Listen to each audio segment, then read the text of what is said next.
Hello, Justin, founder of BKC. Just continuing our series, talking to some of the artists behind the Relief Market sale.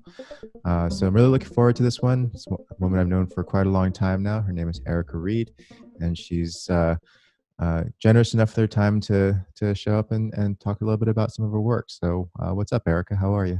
Good, how are you? I was actually just trying to think when I met you. I think it was like 2013 in Dumbo when you were there. I took a class with you Yeah. You took a class. It was definitely a while early ago. on, Yeah, definitely Dumbo when we were back yeah, over there. But yeah, yeah, so it's wonderful to see how much you have come into your own in that thank you. time, Yeah, and have actually started to develop a bunch of different cool platforms on your own. Do you want to yeah. tell us a little bit about what you're up to right now these days? Sure. So I mean, within COVID, obviously, like everyone, I've had to like majorly put the brakes on everything I had planned, and then kind of reconfigure what this time would look like. So in terms of what I'm like specifically doing now, Um, I've been bringing work up to my rooftop and just shooting kind of more still life creative stuff with the mirrors, which is something I think in the images I have in the relief shop, Mhm. which has just kind of kept me like sane and busy and creative and just been like really therapeutic. And then throwing some like self portraits in there. Um, as much as I can, I've been like walking and biking all around my part of Brooklyn and shooting things both more just artistically and some just kind of like documenting what COVID looks like in this part of Brooklyn. I've still been running Camera of the Month Club. We're now meeting twice a month and we're doing online Zoom critiques as a group. And then I started doing some Zoom like portrait sessions with people and started branching out with like helping offering artist statement writing support to artists because it's something I've had a lot of practice with, and I'm had one of my many backgrounds was like ESL teaching and writing and English tutoring. So been starting to offer some like creative mentoring to like newer photographers and helping them kind of refine their statement, their website, their portfolio. So that's newer for me, but I've had a few people I've worked with so far and it's been really good. So kind of like doing all different things at home right now. So that's a little bit about like what I've been doing. Has the aspect of being able to meet with a group of people, talk about work, but through your Camera of the Month Club, has that been something that has helped you through this time apart? I mean, it definitely looks and feels much different than normal. We normally meet once a month at Soho Photo Gallery, and people bring prints, and we, have drinks, and like it's like a family feeling. So switching to online, which Camera of the Month Club, we've been very like we never project images, like we always bring prints. So it's been like a bit of an adjustment for us to get used to giving critiques and like you know showing things through Dropbox or just like whatever. But no, it's great. I mean, we log on, everyone gets 10 to 12 minutes. They show their work. We offer critique. Um, and then we had planned to have a fall show and a zine, and right now we're figuring out what that looks like. And so the zine prompt is around what COVID has done for us, and so or to us, and so people are showing work, and we're just giving feedback on like what that looks like. But no, it's a nice sense of community. I think all we have been doing is talking about COVID, and now obviously as well Black Lives Matter. So it's been a way for us to kind of connect as creatives and talk about these issues, but within the scope of photography and as a collective. So it's been nice to connect with everyone. It's been like really affirming that so many people get so much out of it, and like at one point we were like 20 people on the call and we still made it work. So it's been nice. Yeah. That's awesome. Yeah. Yeah. Um, so, can we just have a moment and look at one of your photos? So, one of the things that we really like to do is to take a bit of a deep dive into one image from our gallery. So, Erica is showing three images, and they're all from the series that you've been doing with mirrors. Do you want to give us a little bit of a quick background about how you got started doing the mirrors? I'd like to bring up this one as a Sure. kind of starter kit. I I think I realized in general, a lot of my photography career has been, this is maybe the first year that I'm finally like not sitting in this sort of imposter syndrome. So for years and years, I would look at photographers who did still life work or creative abstract work. And I would always tell myself, like, that's not something I can do. I do landscapes and I do people. And this one day I was at the beach, and really it was like someone had like left a mirror at Rockaway, and it was like tucked into the wooden, you go there sometimes, right? Yeah, there's like a wooden fence, and it was kind of like the surfer beach reflecting the beach, and I was like, oh, this looks really cool, and I just shot a photo, just coincidence. And you hate that you need the validation of Instagram, but it just kind of like blew up, and everyone was like, whoa, this is so cool. And I was like, this is really cool. I guess I could like, let me try doing another mirror. And it was just kind of like a fun challenge. And I'd say the first year, looking back, like all my mirror photos were like pretty dismal. Like I wouldn't show any of them now, but it was like a good practice to get to where I am now. So trying just like different shapes, sizes, just what I was reflecting. And then once I kind of grew into my confidence, I was like, oh, this is something I really like doing. And it's one of those things that once you become obsessed with something, you start seeing it more. So I was seeing like people discard mirrors on the street all the time in New York. So I was noticing those more and like practicing when I'd see them on the street. And then people would send me like the work of other photographers that, what's it called?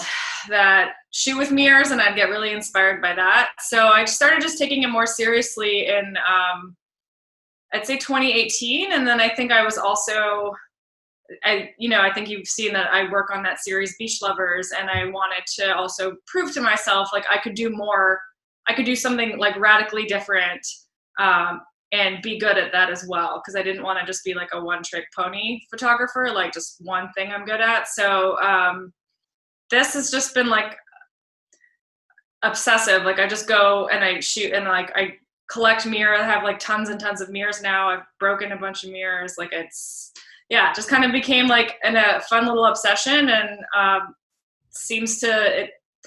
for myself, I ended up loving doing it. And then for others, it's like, it has a much bigger appeal than I realized. And I've just gotten such a great response that it's like, it's been a lot of fun to do.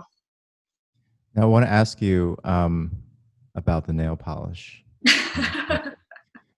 Because that, to me, that's what really, that's the key that unlocks the door for this photo. The placement of your hand, just at the base of the mirror, allows us to kind of like enter into that mirror space, right? Mm-hmm. But other than that, the mirror is actually very similar to the space that it's replacing. Right. So it's kind of a fun visual trick. You're expecting to see this very dramatically, or at least significantly different experience, but it's not. Right. So it's the hand that really kind of draws the eye, and the hands with this. So let me ask you, did you plan this color in advance?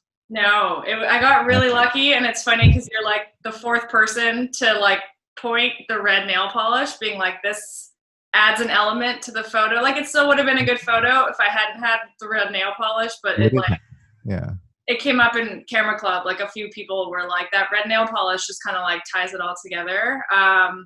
No, I happened to get lucky with that. I was just wearing it that day. It was the first nice spring day that year, and like I brought some mirrors out to Rockaway with me. And it's actually like in the summer, I don't really wear nail polish because my hands are always in the sand and they just chip off. So that was just like a lucky little element that got added to the photo.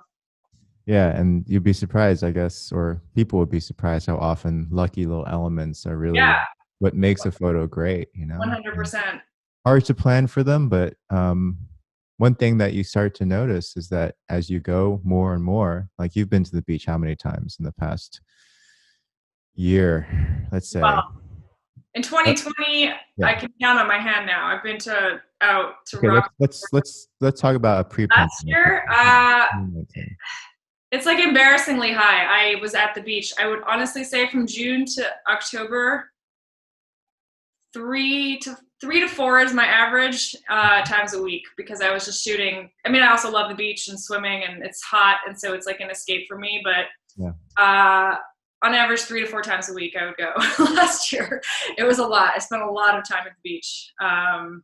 Yeah, It's a great thing if you love the beach, because yeah, like bringing the things you love to work, or just bring your love or bring your work to the things that you love. yeah, yeah. Um, so tell me, is there something that has been, particularly on your mind? I know that in your collective, and probably in all of our thoughts, we've been thinking about what's been happening with Black Lives Matter, with George Floyd, Minnesota, and with the reaction against really the policing in this country. So, Hmm. we don't normally go too deep into it with these talks, but since it's just been going on, it's very fresh. Like Hmm. I just wondered, like, how are you reacting to this? What are you feeling emotionally right now, and what kind of ways is that helping you either channel yourself or focus, or maybe it's not? I don't know. Just what's going on? No, that's a great question.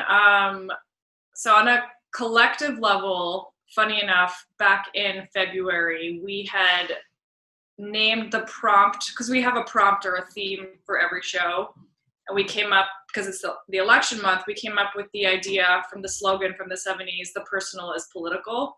And so I just brought that back up a couple days ago, kind of saying like, wow, this is even more pertinent and relevant than ever. And so I'm really glad. And everyone back in February was excited about it. So I think now it's giving more weight and meaning to what we're thinking about shooting as a collective. I think, like so many bodies, we're reflecting on how we can continue to be more inclusive and diverse. I think we have a pretty strong collection of people from all over New York and background wise.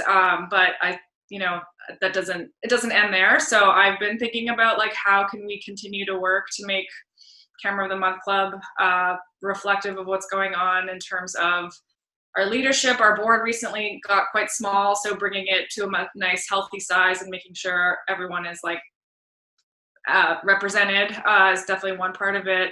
And I think we've done a good job so far of having like really honest, uncomfortable conversations, and like, right down to like what people are shooting and what does it mean if you're a white photographer shooting people of color, or men shooting women in certain ways. So like, we've had a lot of these conversations over the years. So in that sense, I'm really grateful that it's not like we're going to be starting tomorrow to start unpacking this. We've had like a nice background where these are topics that we have talked about candidly.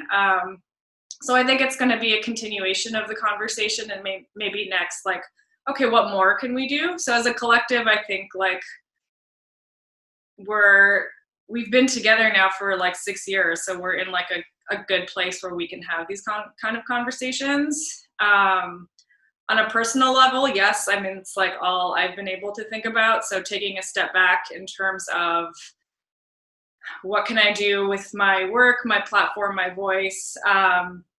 Before I was full-time in photography, I had a background. I was working in the nonprofit sector in New York. So I've been working around and on these issues for the better part of all my time here. But again, like so many of the things that we're seeing, like that's not enough, right? So like, what more can I do? So I don't think I have a full answer for you yet, but I'm right now in a place of like, what more can I be doing? So that I don't have a full answer yet, but I'm definitely like reflecting on what is my messaging, how have I been an ally, how have I failed, where have I made mistakes, how can we continue to be, show up the right way, and then if you make a mistake, like how do you acknowledge it, because we're bound to make mistakes. I mean, it's just, that's the discomfort of this. So I can't say I have like a plan, but like I know that it's going to be something that's always on my mind and moving forward, like in my practice and in my work. Given the impact of all the different things that are happening to us right now, we talked about the pandemic in this 20-minute conversation, impact of pandemic, Yeah. impact of a national crisis, and the emotions that all of these things have dealt upon us, Yeah. for years. So it's not surprising that we don't have the answers yet. It's Yeah. like the answers and the questions seem to be changing significantly as we move through this time. Right. But I like the fact that you're talking about the internal, like, because the change for me has been happening a lot inside. Mm-hmm. How I think, um, even though like we've been having these conversations for some time, so you know, it's not a dramatic change in thinking. It's just Right. Yeah. an opening up of all the different ways that I can accept new information, and especially the stories and the truth of people around me, in our community especially, but throughout the world in the end. Yeah. So I'm glad that you are able to share that with your community, because each of us in our little communities can have these conversations. It's very hard in a pandemic to have these broad national conversations. So the local thing seems to have some merit still. And Yeah. what would you say is the most important thing for you right now in terms of what are you trying to accomplish or fulfill for yourself, at least for the short term, in the next couple of months? In a broader sense, or as it relates to this topic? I don't know. We just have to pick one. So, Oh God. what are some things that you find to be important that you want to really move towards right now?